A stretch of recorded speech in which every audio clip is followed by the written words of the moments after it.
The summer sun burned over the vast lands of the American Southwest.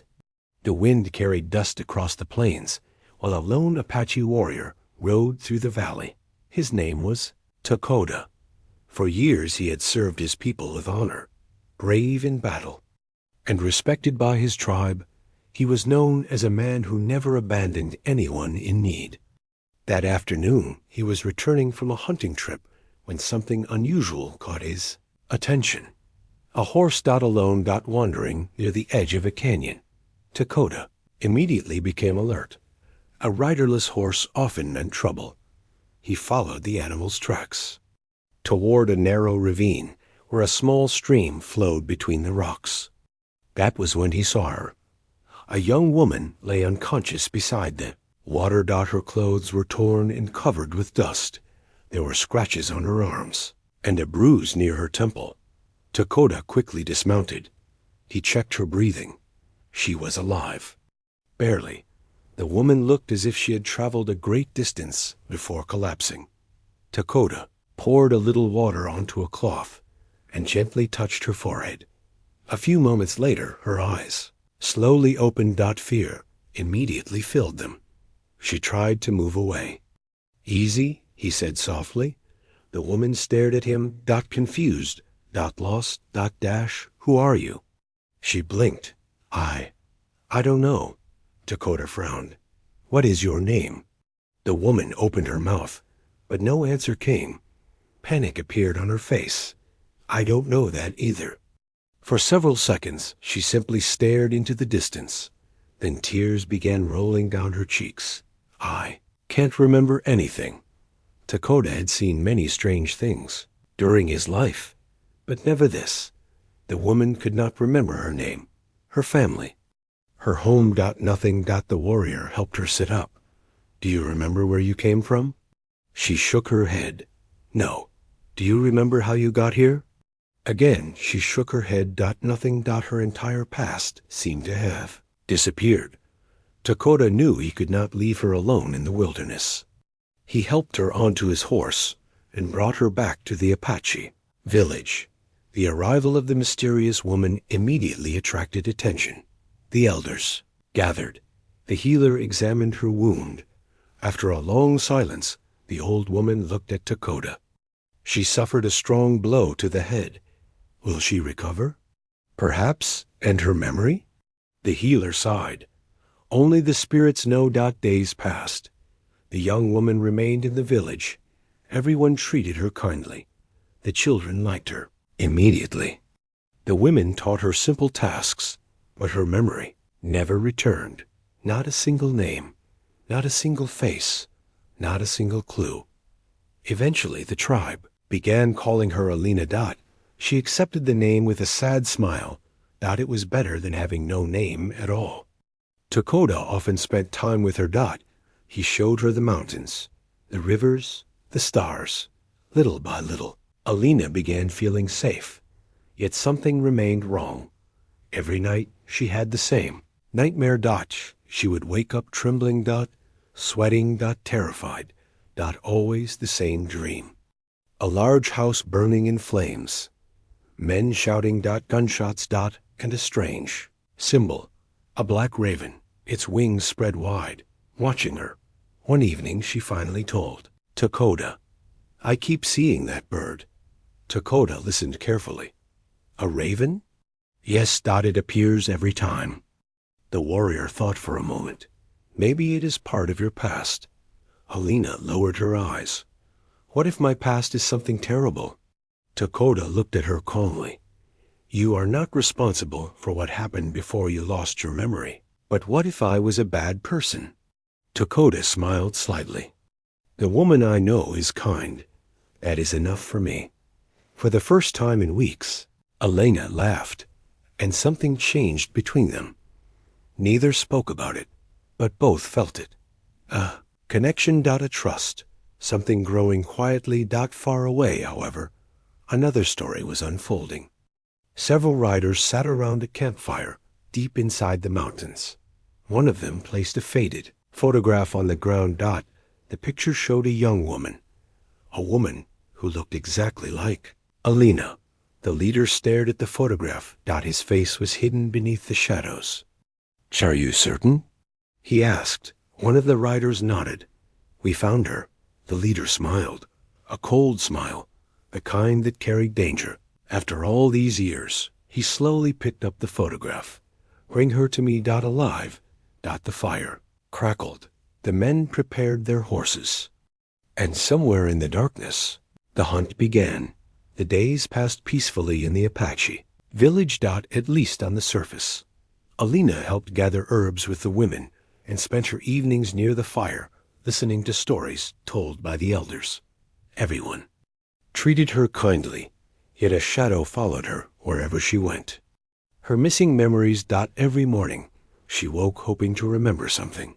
A name, a face, a place. Anything. But each day brought only disappointment. Only the strange dreams remained. The burning house. The gunshots, and the black raven. One afternoon, Alina and Dakota rode into the hills to collect medicinal plants for the village healer. The sky was clear, and for the first time in weeks, Alina felt almost happy. As they traveled through a narrow canyon, Dakota noticed her smiling. "You look different today." She laughed softly. "Maybe I'm finally starting to feel like I belong somewhere." The words touched him more deeply than he expected. Dakota had spent most of his life protecting others, but somehow this woman was becoming different. Important. More important than she should be.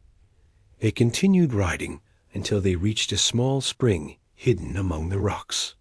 While Dakota gathered water, Alina wandered nearby. Then she suddenly stopped. Her entire body froze. Carved into a large stone was a symbol, a raven. A black raven with its wings spread, exactly like the one from her dreams. Her breathing became rapid. Images exploded inside her mind.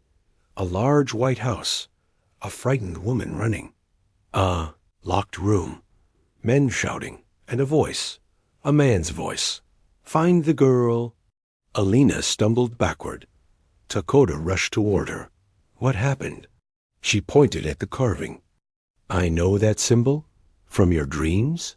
She nodded. Tears appeared in her eyes. "And from somewhere else." That night she could barely sleep. The images kept returning. This time they felt stronger. Closer. As if her memory was trying to break through a wall. Meanwhile, several miles away, a group of armed riders approached the territory. Their leader was a broad-shouldered man named Victor Crane, a ruthless bounty hunter. The same man who had been searching for the missing woman for nearly 2 years.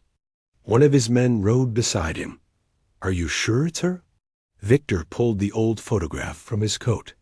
The young woman in the picture looked exactly like Alina. "There is no doubt." "And what if the Apaches protect her?" Victor smiled. "Then we'll take her anyway." The following morning, the village woke to trouble. A young scout arrived at full speed. His horse was exhausted. Dakota immediately knew something was wrong. "What happened?" The scout pointed toward the southern hills. "White men." "How many?" "At least 15. The entire village grew silent. 15 armed riders were not travelers. They were hunters, and they were coming directly toward the Apache lands. Dakota organized a group of warriors. No one knew why the strangers were coming, but he already suspected the answer. Alina. Hours later, the riders finally appeared. Victor Crane led them into the valley. The bounty hunter stopped his horse and looked directly toward the village. Then he raised the photograph. "Bring me the woman." Dakota stepped forward. "What woman?" Victor smiled coldly. "The one who belongs to us." Alina watched from behind the crowd. A terrible feeling settled in her stomach. She recognized him. Not completely, but enough. She had seen that face before. Somewhere. Somehow. Then another memory returned. Victor standing beside a burning building. Victor shouting orders. Victor chasing someone through the darkness. Chasing her. Alina suddenly realized the horrifying truth. Those men had not come to rescue her. They had come to capture her Dot, and this time they knew exactly where she was. The entire village stood in silence. Victor Crane and his men waited at the edge of the valley, their rifles resting across their saddles. Dakota stepped forward. Behind him stood several Apache warriors. Neither side wanted to fire the first shot.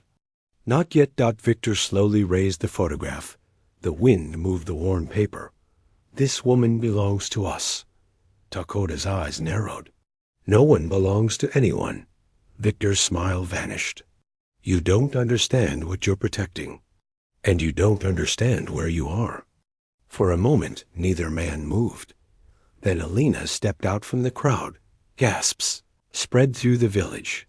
Dakota immediately turned toward her. What are you doing? She ignored the question. Her eyes remained fixed on Victor. The bounty hunter looked pleased. There you are. Alina felt a chill. The man's face pulled memories from somewhere deep inside her mind. Fragments. Broken pieces. Enough to know she feared him. You know me, Victor said. Alina shook her head. I remember your face. Victor's smile widened. Good. Dakota immediately stepped between them.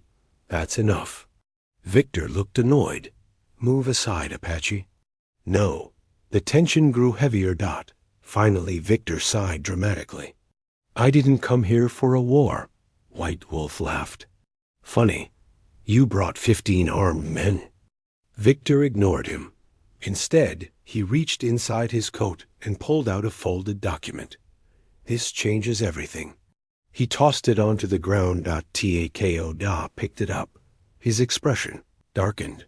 The paper was an official bounty notice. At the top was Alina's picture. Below it appeared another name, Elizabeth Hawthorne. Not Alina. Not the name they had expected. Elizabeth Hawthorne. The woman stared at the paper. Her heart nearly stopped. Another memory flashed through her mind. A White House. A piano. A woman smiling. Elizabeth. Someone had called her Elizabeth. Dakota noticed her reaction. You remember? She nodded slowly. Maybe. Victor pointed at her. That is her real name. White Wolf frowned. Then why were you calling her someone else? Victor didn't answer immediately. For the first time he looked, uncomfortable. And a gunshot echoed across the valley. Everyone froze. One of Victor's men fell from his horse. Dead. Chaos erupted instantly. More shots followed. The bullets were coming from the hills, but not from the Apache warriors. And not from Victor's men. A third group had arrived. Dakota immediately grabbed Alina and pulled her behind a rock. What is happening? Victor looked terrified. Actually terrified. And that frightened Dakota more than the gunfire, because men like Victor Crane were not easily scared. Then Alina saw something strange. The bounty hunter wasn't looking at the Apache warriors. He wasn't looking at his own men. He was staring toward the hills. As if he knew exactly who was attacking and feared them. A rider appeared on the ridge above, dressed completely in black. Then another, and another, nearly 20 armed. Horsemen emerged. At their center rode a tall man wearing a black coat. Silver raven was stitched onto his chest, the same raven from Alina's nightmares, the same raven carved into the canyon stone, the same raven she had seen beside the burning house. Her face turned pale. The memory struck harder than ever before. She saw flames. Screaming. Her mother crying. A man wearing a silver raven. And then, shocking truth. Victor Crane had never been hunting her. He had been trying to find her first. Before the Raven Society could. Because, whoever those men were, they were the people who had destroyed her life. And now they had finally found her. Gunfire exploded across the valley. The peaceful Apache village became a battlefield within seconds. The black-clad riders descended from the hills like a storm. Their leader remained mounted. calmly watching the chaos unfold. The silver raven on his coat gleamed beneath the sun. Dakota immediately understood something. These men were not ordinary outlaws. They moved with discipline, with purpose, like soldiers following a plan. Victor Crane shouted at his men, "Take cover!" The bounty hunters scattered behind rocks and wagons. For the first time since arriving, Victor looked genuinely afraid. That alone told Dakota everything he needed to know. Whoever these newcomers were, even Victor feared them. Alina remained hidden behind a rock. Her hands trembled. Every time she looked at the silver raven, more memories surfaced. A large estate, men meeting secretly. Documents spread across a table. Her father arguing with someone, and the symbol. Always the raven. White Wolf crawled beside Dakota. "We have a problem." "Only one?" White Wolf almost smiled. "They outnumber everyone." Dakota looked around. He was right. There were at least 25 riders. Perhaps more. The Raven Society had come prepared. Then the leader finally spoke. His voice carried across the battlefield. Elizabeth Hawthorne. The name struck her like lightning. Elizabeth. Again. The name felt familiar. Real. The leader continued. "You possess something that belongs to us." Alina frowned. She possessed nothing. Or at least she thought so. Then another memory surfaced. The night of the fire. Her mother kneeling before her, placing something inside her coat. A small object. Something hidden. Something important. Her breathing quickened. Dakota noticed. "What is it?" "My mother." "What about her?" "She gave me something before the fire." Dakota stared at her. "What?" "I don't remember." Before she could say more, another volley of shots rang out. A warrior beside White Wolf fell wounded. The battle intensified. The Raven Society advanced slowly. Methodically. They were not trying to kill everyone. They were trying to reach Alina. Victor Crane suddenly ran toward Dakota's position. White Wolf nearly shot him. "Wait," Victor shouted. Dakota grabbed his knife. "You have one reason to keep breathing." Victor looked toward the Raven leader. "Because I know who that man is." Dakota hesitated. Victor pointed toward the rider. "His name is Malcolm Graves, the founder of the Raven Society." Alina's eyes widened. The name triggered another memory. She saw Malcolm standing beside her father, shaking hands. Smiling. Partners. The realization horrified her. Her father had known these men for years. Why are they after her? Dakota asked. Victor swallowed hard. Because her mother stole something. Alina froze. What? Victor looked directly at her. Proof. Capable of destroying the Raven Society forever. The words hit harder than any bullet. Suddenly everything made sense. The fire. The pursuit. The missing memories. The years of hunting. Malcolm Graves smiled from across the valley. As if he knew the truth was finally surfacing. Then he raised his hand. The shooting stopped. A strange silence followed. Malcolm looked directly at Alina. "Bring me the key, Elizabeth." Alina stared at him. "What key?" Malcolm laughed softly. "The one your mother hid before she died." The blood drained from Alina's face, because at that exact moment, she remembered. The necklace. The silver necklace she had worn when Dakota found her by the river. The necklace she still carried around her neck. And suddenly she knew. The key had been with her the entire time. For a moment, the battle disappeared. The gunfire. The shouting. The chaos. Everything faded from Alina's mind. Her fingers slowly moved toward the silver necklace hanging around her neck. The same necklace she had been wearing when Dakota found her beside the river. The same necklace she had never removed. Malcolm Graves smiled. "Now you remember." Alina's heart pounded. More memories flooded back. Her mother kneeling before her on the night of the fire. Tears in her eyes. Smoke filling the house. "Never let them take this from you." Then she had placed the necklace around Alina's neck. moments. Later came the gunshots, the screams, the flames, and darkness. Dakota saw the fear in her face. Alina? She looked at him.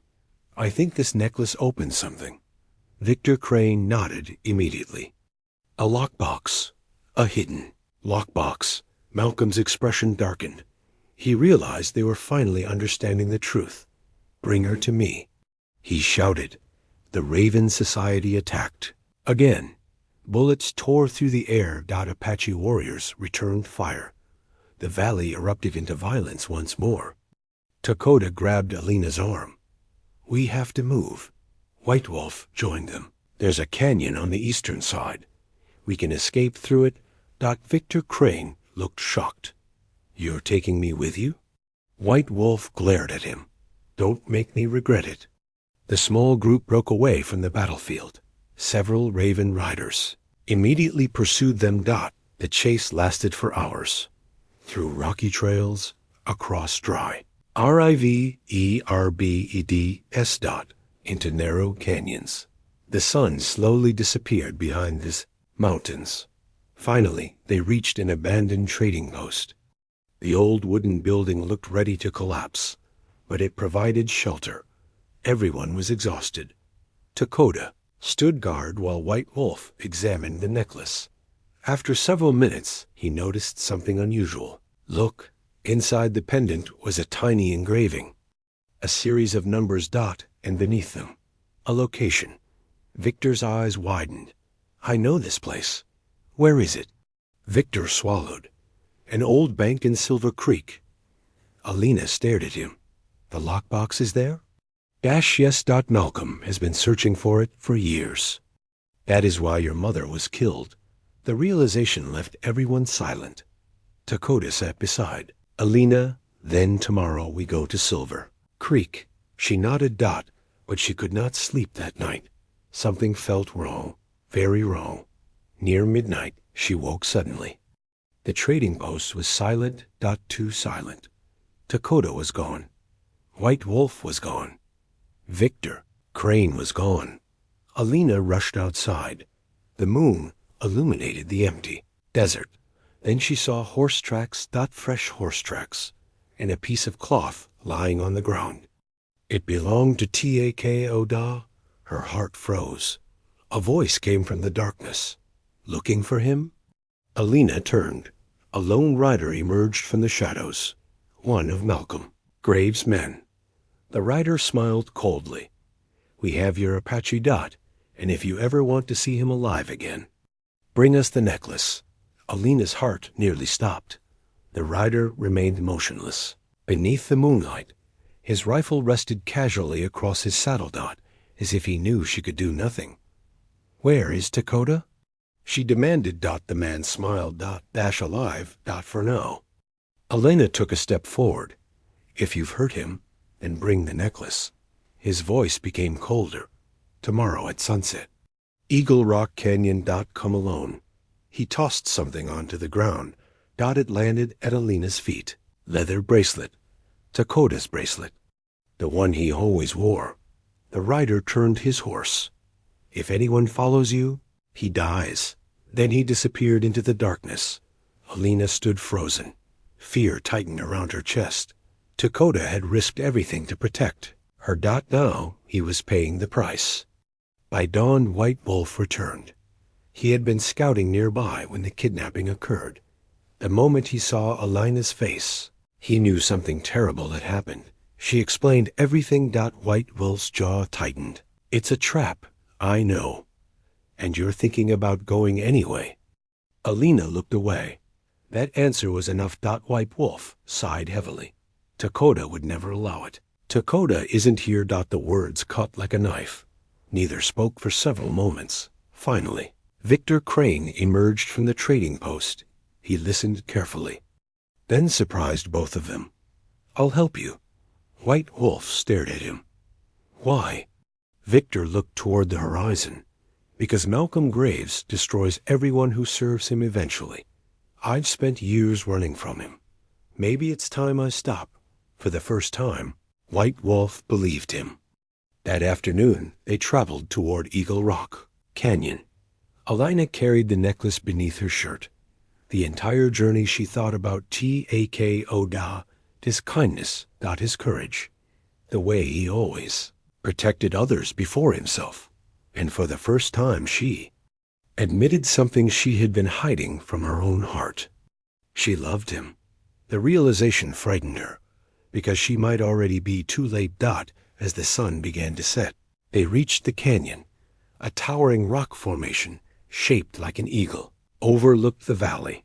Several armed riders waited below. And in the center stood Malcolm Graves. Beside him, Tako, bound, bruised, but alive. Relief flooded through Alina. Dakota immediately saw her. "No." His voice echoed across the canyon. "Don't do this." Malcolm smiled. How touching. Alina stepped forward. Let him go. First, the necklace. Dakota struggled against the ropes. "Alina, listen to me." But she already knew what she would do. She removed the necklace. The silver pendant glowed in the evening light. Every rider watched. Every eye focused on the object that had caused years of bloodshed. Malcolm extended his hand. "Bring it to me." Alina began walking forward. One step, then another. The entire canyon seemed to hold its breath. But suddenly she stopped. A memory exploded inside her mind. The final memory. The one she had lost the night of the fire. Her mother crying. The necklace opening. A small metal key hidden inside. And a final warning. Never trust the necklace alone. The real secret is somewhere else. Alina froze. Malcolm noticed immediately. And for the first time, the powerful leader of the Raven Society looked afraid. Because he realized she had just remembered something he did not know.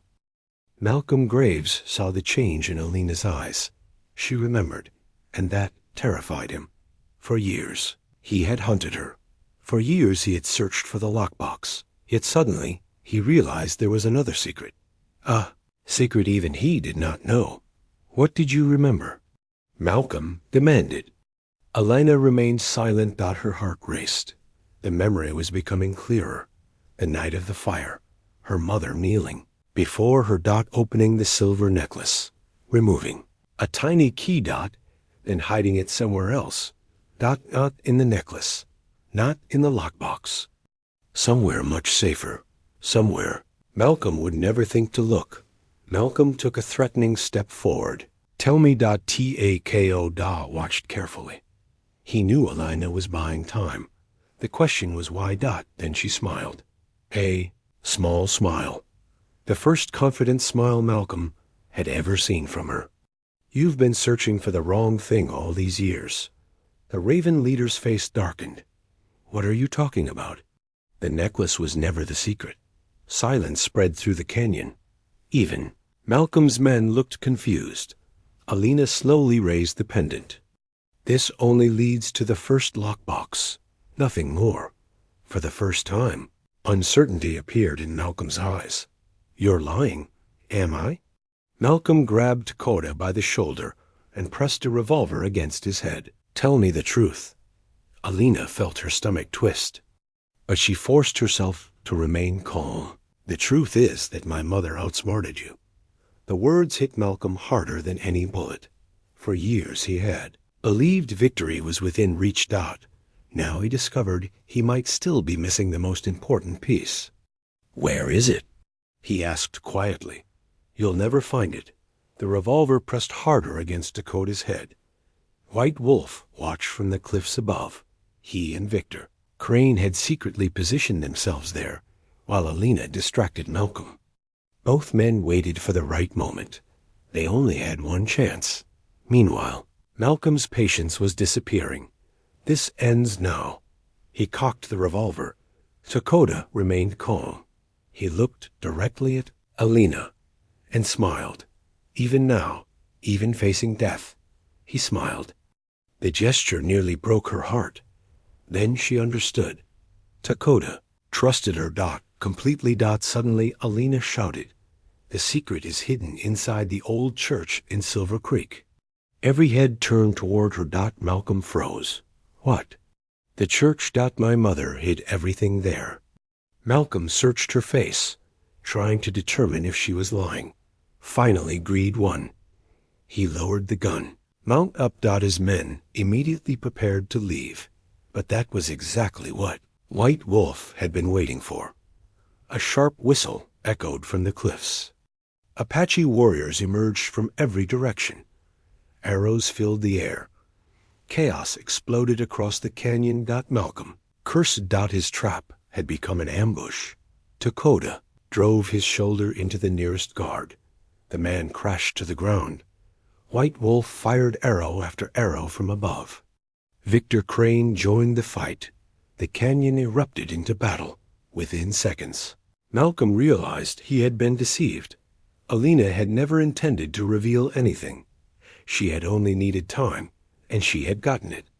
But amid the confusion, Malcolm escaped onto his horse. He rode toward the northern pass. Dakota immediately saw him. The Raven leader was running, and if he escaped now, everything could begin again. Dakota jumped onto a horse. Malcolm looked back once. Their eyes met. Then both men disappeared into the darkness of the mountains. And Alina knew the final confrontation had begun. The moon rose above the mountains as Dakota chased. Malcolm graves through the narrow northern pass. The pounding of hooves echoed against the canyon walls. Neither man slowed down. Malcolm knew this land ended in a maze of cliffs and ravines. If he could disappear into the darkness, he might escape forever. Dakota had no intention of letting that happen. For too many years, Malcolm had spread fear, death, and corruption. Tonight it would end. Ahead, Malcolm pushed his horse harder. Behind him, Dakota closed the distance. Suddenly Malcolm turned in his saddle and fired. The bullet struck a rock near Dakota's head. Fragments exploded into the air. Dakota ducked and continued riding. Another shot followed. Then another. The Apache warrior urged his horse forward. The gap between them shrank. 50 yards. 40. 30. Then Malcolm reached the edge of a deep canyon. His horse stopped abruptly. There was nowhere left to go. Sheer drop stretched before him. Tako dismounted slowly. The two men stood facing each other beneath the pale moonlight. For several moments neither spoke. Finally Malcolm laughed, a tired, bitter laugh. You think you've won. Dakota remained silent. Even if I die, others will replace me. Maybe. Then nothing changes. Dakota looked at him calmly. Everything changes. Malcolm's expression hardened. You sound just like her. Who? Your precious Alina. The name seemed to fill Malcolm with anger. One frightened girl destroyed years of work. Dakota shook his head. No. A frightened girl survived. That was your mistake. For the first time, Malcolm had no answer. The silence grew heavy. Then Malcolm suddenly drew a hidden pistol. Everything happened in an instant. He fired. Dakota moved. The bullet grazed his shoulder. Pain shot through his body, but he kept moving. Before Malcolm could fire again, Dakota knocked the weapon from his hand. The pistol disappeared into the darkness below. The two men struggled near the edge. Rock crumbled beneath their feet. Malcolm punched. Dakota answered. Years of hatred and violence seemed to explode between them. Finally Malcolm slipped. His foot lost contact with the ground. For a brief second, he hung over the abyss. Tako could have let him fall. No one would have blamed him. But instead he grabbed Malcolm's wrist. The Raven leader stared at him in disbelief. Why? Dakota tightened his grip. Because I won't become you. For a moment, Malcolm simply looked at him. Then something unexpected happened. He smiled. Not with cruelty, not with arrogance, with exhaustion. The exhaustion of a man who had spent his life chasing power. You already beat me, Apache. His fingers loosened. Dakota tried to pull him up, but Malcolm let go and disappeared into the darkness below. The canyon fell silent. Only the wind remained. Hours later, Dakota returned to the village. Alina saw him approaching and ran toward him. Without saying a word, she threw her arms around him. For several moments, neither spoke. Nothing needed to be said. The nightmare was finally over. But as White Wolf approached carrying the recovered documents, Alina remembered something. The true secret her mother had hidden. The secret Malcolm never discovered. And she knew their journey was not completely finished, because the final truth was still waiting to be found. For the first time in years, Alina slept peacefully. No flames. No screams. No ravens. Only silence. When morning arrived, she and Dakota sat together overlooking the valley. The mountains glowed gold beneath the rising sun. The danger seemed over. Marcus Kane was gone. The Raven Society had collapsed. The documents were safe. Yet one question remained, unanswered. The final secret, the one her mother had protected with her life. Dakota noticed the distant look in her eyes. "You're thinking about it again." Alina nodded. "My mother hid something even Malcolm never found." White Wolf joined them carrying the diary. Then maybe the answer is here. The three spent hours studying every page. At first, they found nothing.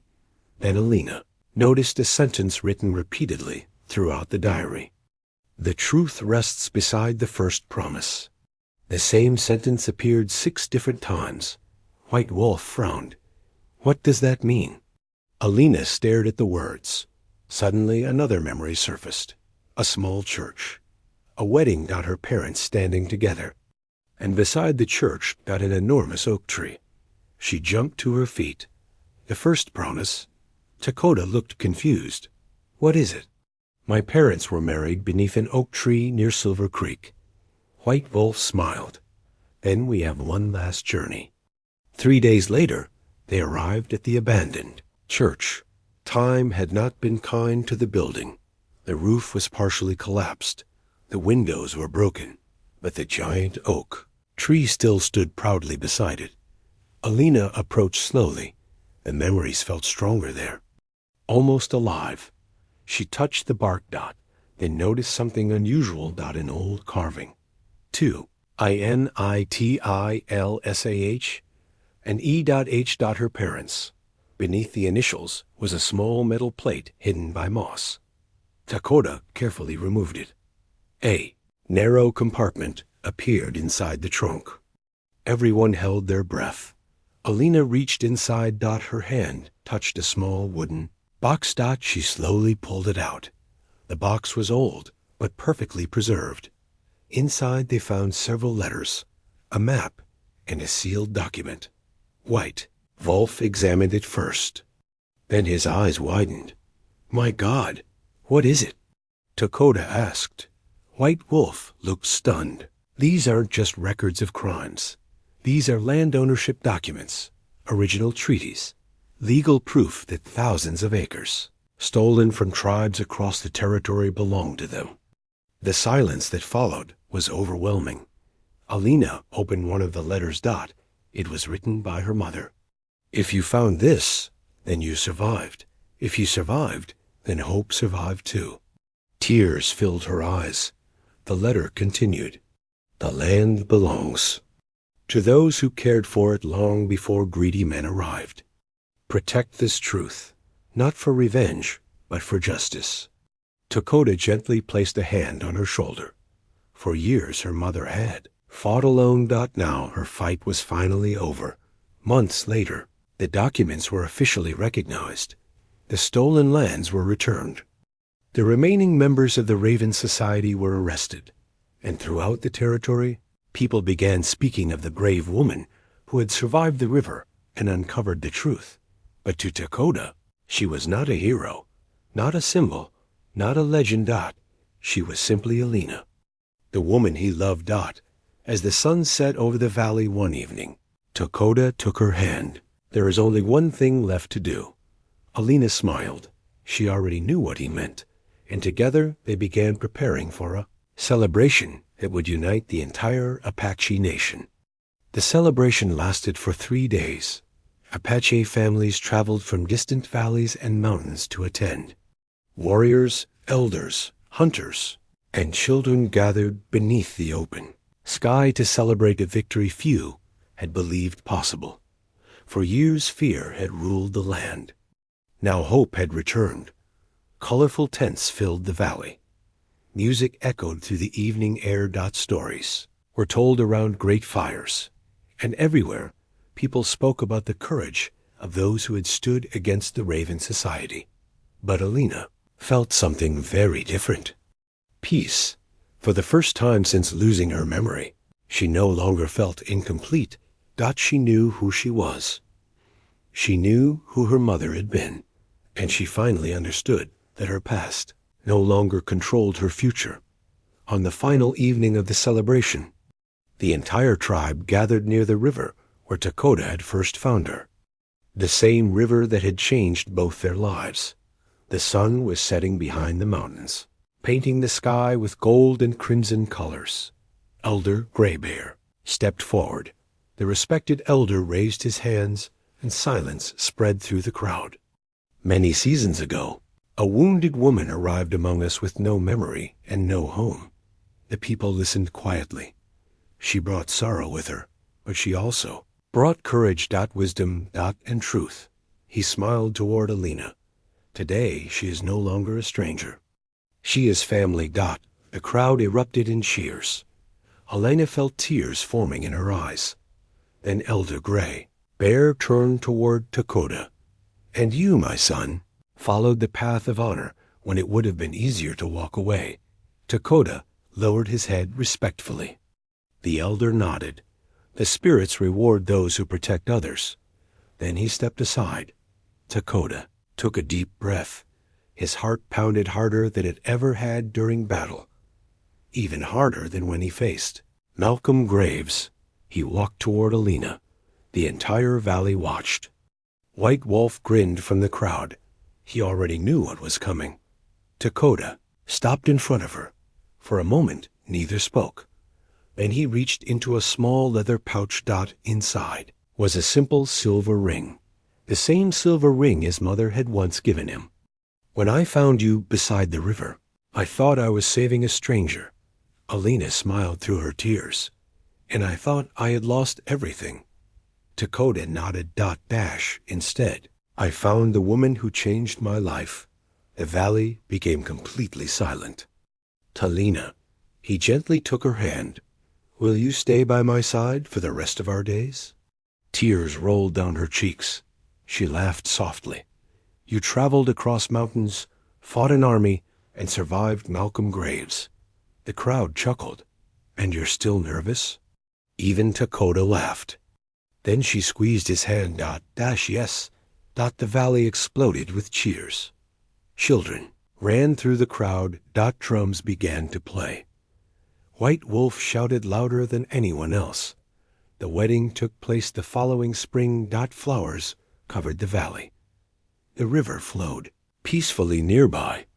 People traveled from far away to attend.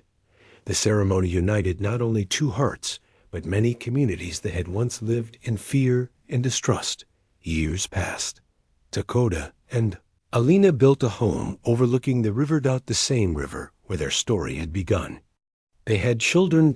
And grandchildren. The land returned prosperity. The stolen territories remained protected. And the Raven Society slowly became nothing more than a dark memory from another time. Sometimes visitors came asking about the famous woman who had uncovered the conspiracy. Alina always smiled at those stories because she knew the truth. The greatest treasure had never been the documents, or the land. Or the secrets. It had been the people who stood beside one another when everything seemed lost. One evening, many years later, Alina and Dakota sat together, watching the sunset. The sky glowed orange above the mountains. Just as it had on the day they first met. Tako gently took her hand. Do you ever wish you could forget those terrible years? Alina looked toward the river. And she smiled. No. Why not? She leaned her head against his shoulder. Because if I had never lost my past, I might never have found my future. Dakota smiled, and together they watched the last light of day fade across the valley they had fought so hard to protect. A valley filled with peace, a valley filled with love, and a story that would be told around Apache fires for generations to come.